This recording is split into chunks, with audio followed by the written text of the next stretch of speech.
I'm back. Well, what the hell's that, Tony? Well, this is what they call a HRM amp. This one says His Royal Majesty, but that's just, it's meaningless. It's a Ceriatone amp, but it was actually built around the idea of a Dumble. You heard of him? No, you haven't. Well, get your sort of $40,000 or $50,000 out, and then you can go and buy a Dumble amp. Oh, what are you going to get? Well, there's the first problem. Because every one of the amps that this Mr. Dumble made was sort of custom made for the person he was selling it to. It's a bit of a weird thing, and I suppose it's about as custom as you can get, isn't it? You don't get any more custom than that. Yeah, weird. But the fact is that Mr. Dumble, yeah, he took a Fender amp and he did his hocus pocus on it. We'll call it that. And out came the other side, this Dumble amp. And some people think they're awesome. Others think that's around the $50,000, like me, and buy one of these, yeah. Because it's very near to the real deal. Is it the same? Well, no two Dumbles are the same, are they? So it's as near as all the others. There is no definitive, that's the one design. And he went, when he made his amps, he went a long way into covering it up with goo and all sorts of ridiculous things that Mr. Dumble decided that he was going to do to stop somebody copying him. Unfortunately, people copy him. Oh, sorry, cloning. That's the word. It's not a copy, is it? Is it? Oh, it's a clone. Yeah. They don't call it a Dumble, by the way. But anybody who's seen a Dumble can recognise that faceplate and what it means. And yeah, it's all good. So the first thing we're going to do with this one is we will be whipping it out of the chassis, which is always good. Now remember, as far as I'm concerned, I'd sooner have this one than the real deal. Let somebody buy that and go and play with it and tell you it's the best thing in the world, and your audience wouldn't know. Ever. Yeah. They're always drunk, aren't they? Okay. But bear in mind, I built this one. I bought the kit from Ceriatone.com, I think it is. And Nick there, ask for Nick. Hi Nick, how's it going? And Nick will sell you one either built, half built, or bare, as this one was. And yeah, if you do a bit of work, it might work, it might play. This one worked, so I'm going to whip the chassis out first so we can get a real good look of what's going on inside the unit, and then we'll look at the front and back panels. It's a pretty complex amp, especially if you're going to start making one of these from scratch and you don't know anything about amps or soldering, or don't do it. But let's take a close look at this one. People have asked me about this amp over and over and over for many, many years since I did some stuff a long time ago. And yeah, I like it. Hold on. Now on the back of the amp here, I'll show you this on the last few amps. These look a bit like wood screws. We just take one out. It's been a while since I had this amp out. Yeah, there it is. Regular old wood screws. So I just whip the back cover off, and then yeah, it all looks pretty good from here. I'll have a quick look at the back. And there's a quick shot of the amp round the back. Yeah, it's when I built it, it didn't have any expense spared.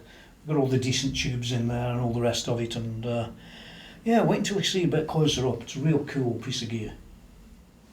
Oh, and by the way, the chassis is held in place with 8 of these, all on the top. Okay, well here it is, the overall shot of the chassis. You can't see every last thing in here, but don't worry about that. You'll find that the quality inside here, with the components and the rest of it, are all pretty top notch actually, in my opinion. I wouldn't say that this amp was built down to a price, it was actually built up to a quality. I'm not the best soldering guy in the world, but you know, it's like everything else, isn't it? You have to do a bit of practice and you just get better and better at it. I made this amp, by the way, when I first started. I wrote on the chassis what date it was. It was November 2009 I started to build this one. And it took me about a few months, a couple or 3 months, to really work my way through it. Okay, well, what have we got? Well, the first thing you got is this power transformer. And by the way, this is a 50 watt Dumble. They do make 100 watt jobs and all the rest of it, but I thought 50 watt was quite loud enough for me, thanks. And it is. It can be a pretty loud amp if you want it to be. So 50 watts, you could gig with that, no problem. The 100 watt ones have got a switch that will allow you to drop from 100 to 50. As you'll see later, this amp as a whole where that should be. But I do like, when you look at this, power transformer, it supports 100 volts, 120 volts, 230 volts. So it's covering most of the ground. And it says Dumble 50 PT right across it. So looks like they had a power transformer from somewhere, if they borrowed it or they made it or whatever they did. Well, there's its equivalent, and it's never given me any problems at all. Moving along a bit, we've got this power supply board with these smoothing caps and all this sort of stuff. These are Holy Grail capacitors. I think they're made by Ceriatone, or they get them made for them. In either case, they work pretty fine. Yeah, I don't see any problems with any of that either. The amp overall is a particularly difficult amp to make, actually, because there's a lot of things that have to be just so, and there's a lot of features that the amp has that when you first start to build it you think, oh, that's nothing, that's this, that's that. And it turns out to be quite hard to do. Now actually this is the main board. You can see the sort of capacitors this thing's got on. It's not the cheap stuff, they're the good stuff. But you can see, oh, you can also see where I was doing my little scribbles at the time. Don't worry about any of that. It sounds the same. I wonder if Mr. Dumble scribbled on his. Anyway, the point is, you can see it all there. Really well made, decent pieces of gear. There's an adjuster here, and over here on this little board here, let's see if I can focus in on that a bit better. It's this little external board to the main board, which gives you 3 types of adjustments regarding the tone and the distortion and things like that. So you've got them 3 to work with, you've got this one to work with, and you've got another one down here to work with. So there's a lot of adjustments that you might have to make. There's another little PCB down there, if you look careful. Yeah, there it is. It's got not a lot on it. Looks like there's a diode on it and a little relay. It's like a little relay board. And one of the mistakes I made when I was building this was this relay can be fitted either way round. I fitted it the other way round. So I later put a black mark on to say which went where, if you get me. So that's something you've got to be a little bit wary of. But as I said, coming back to the overall sort of build, yeah, there's a lot in the amp. I don't think anybody's going to sit there hour after hour making this amp for peanuts. And I guess the likes of Mr. Dumble, when he did his, he didn't sit there making it for peanuts either. In fact, if you check the internet, you'll see some of the prices that he was charging. Yeah, he didn't mess around. By the way, all these pots, they're all alpha pots, and some of them have got push-pull on them, like that one has, and things like that. So, as I say, quite a complex amp, but really worth the effort to make it. And one of the things you can see right there is one of the blanking plates for the 2 extra tubes, power tubes, to turn this into 100 watt. So it's possible to make the chassis work as 100 watt. You just have to modify the circuitry a little bit. Which is not too bad, but well, I wouldn't do it myself. I think the 50 watts, nice, very nice indeed. You know, when you're looking at this amp, if you've never seen inside anything like this, yeah, it all seems a bit strange really, because as well as having its 2 main boards, you've got all these little boards sticking down. There's one down there, There's a couple down this end, and there's one of them.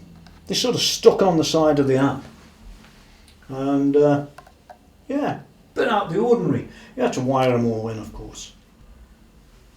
And there's another one, looks like it's looking after some rectification. Or the diodes down the bottom. I don't see any rectification on this area, so that's probably it down there. And yeah, what else can I say? I'm going to put that back in the case now. You've had a good look inside at what's going on, and let's go forward from there, because there's a lot to talk about. Great amp. And here's a quick shot of the top of the amp. On this one I used a tone clone Mercury Magnetics 10 Henry 10 Henry choke. This is the Dumble 50 watt output transformer, 17th of July 2009. This is the power transformer, big, fat and chunky. Reminds me of the Missy somehow. I don't know, but there it is. Here's the other side of the chassis, and you can see where the other two tubes would fit if you were going to fit them. By the way, you can bias this amp easily with your negative and positive and negative there on this one. You know, this mismatch. And there's the adjuster on the outside. Yeah, I only fitted this Mercury Magnetics, I had it spare from something else, so I left their Ceriatone one off. This one seems to work quite nicely. The tubes, I fitted a tube amp doctor, and these are 6L6 WGCs. Quite a nice tube actually, great sound. Preamp tubes I would have used, yeah. Oh no, got some other brand here. That's a Harmer. What else we got in here? Maybe I'm going to sleep. This one here is another Harmer. I don't know why. And maybe the last one is, yeah, you've guessed it. They're all 12AX7 Harmers. Okay, well here we are around the back, and there's your power in.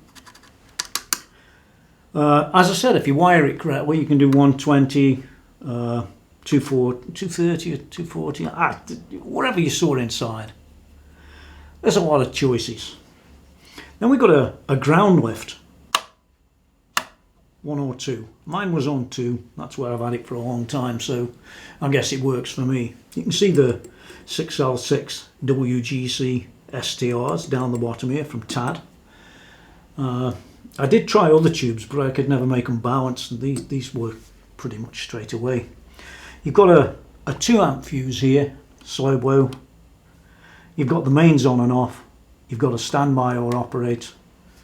And you've got this hole at the top, if you can see it, up there, that is empty.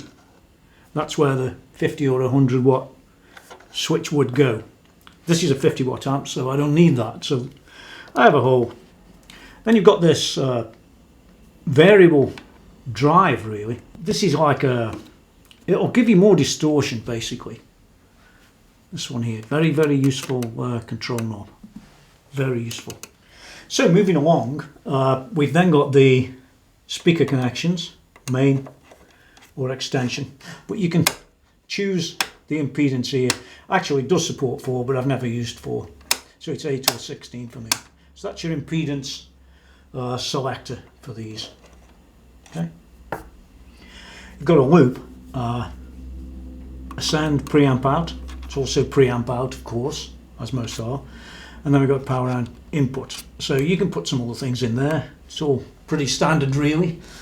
Pretty boring. Preamp tubes. And then we've got this pedal connection, which is a bit of a fiddly thing to put in there. And you can have it either on manual or on pedal. Mine are both on pedal. And these two switches, this one is for the overdrive and this one's for the preamp boost. As you can see, they both switch down, so I can do it from the pedal. By the way, it does come with the pedal. It's just a bit of a pain in the behind to wire in. That's what I'd say about that.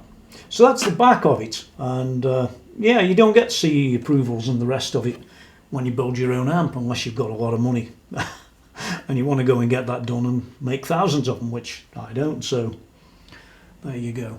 By the way, just before we do go around the front, you can see the same furniture type of feet on the amp. There's an overall shot of the front of the HRM Dumble clone, and oh, by the way, if anybody's asking where the handle's gone, I usually take them off because I've usually got another amp sitting on the top, so that's just before anybody asks.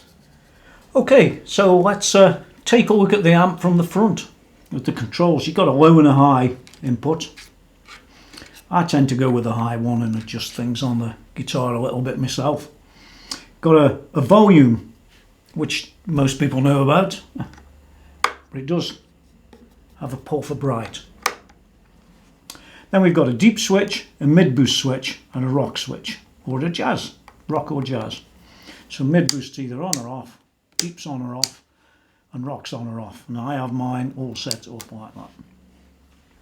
So next in line we've got the middle, and we've got the bass. I tend to keep these down a bit and keep the middle up for the sort of, you know, it's a bit more, well, it isn't metal, is it? Or is it? No, it isn't. It would be the other way around. We move along to the section called overdrive here. So we've got the preamp bit back there.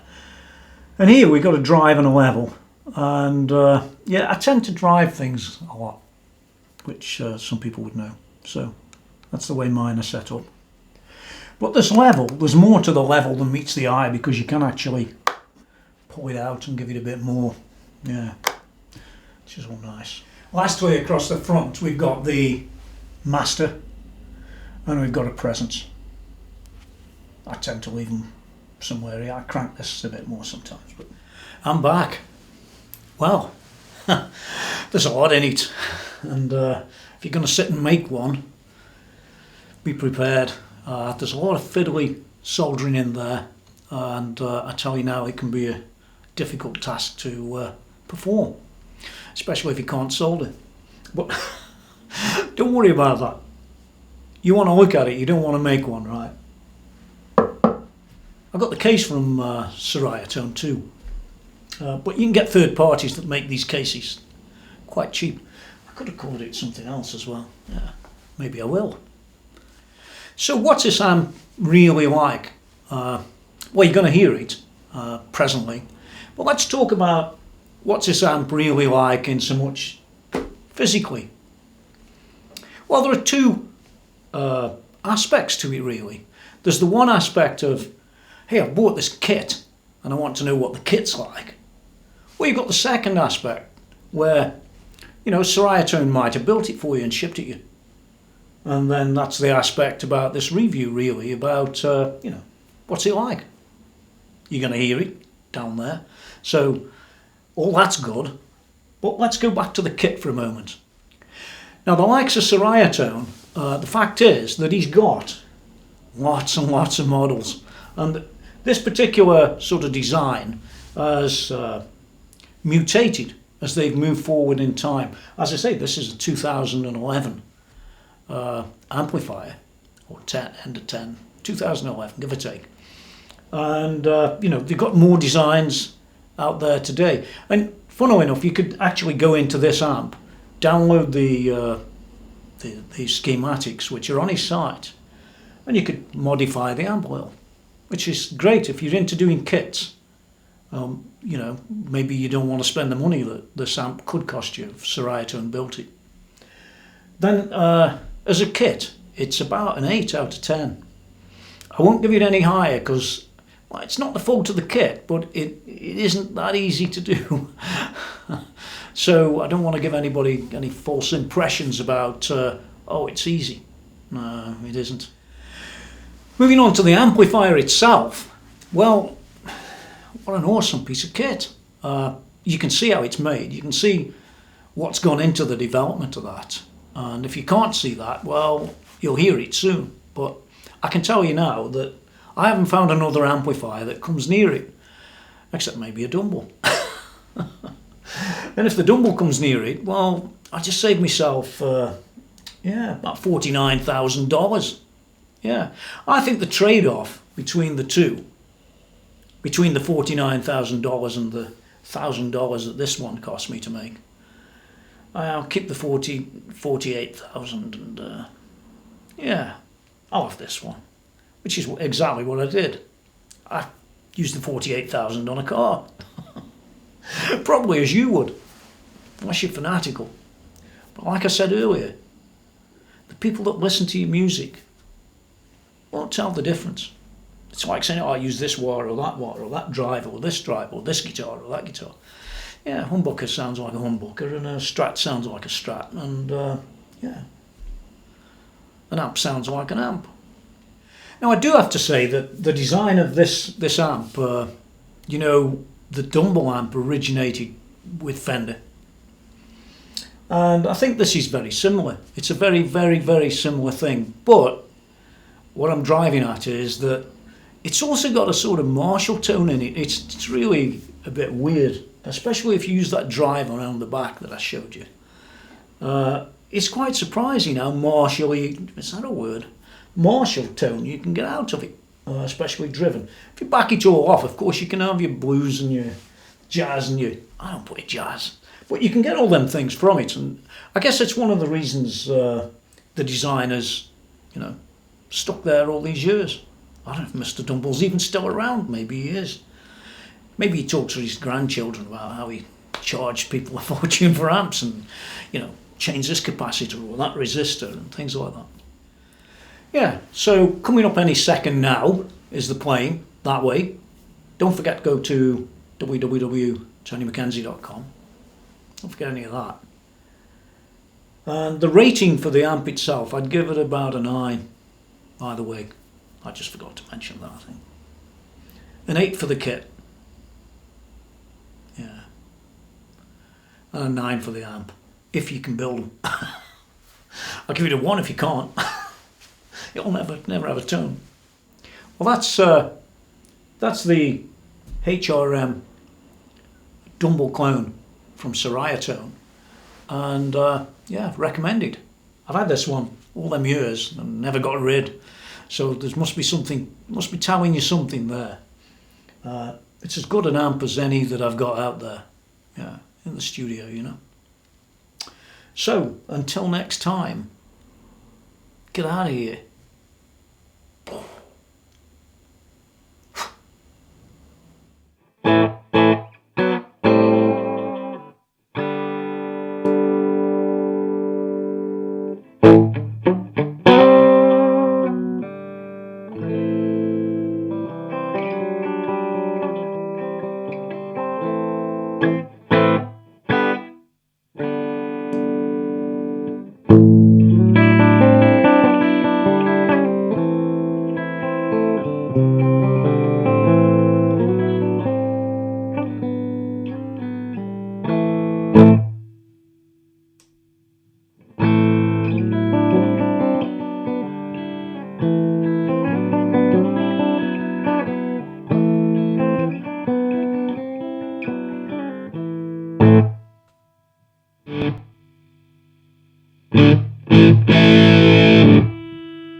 frustration festering in the thoughts, twisting mental gymnastics. Don't give in. Gathering your thoughts, testing you again. How did this become?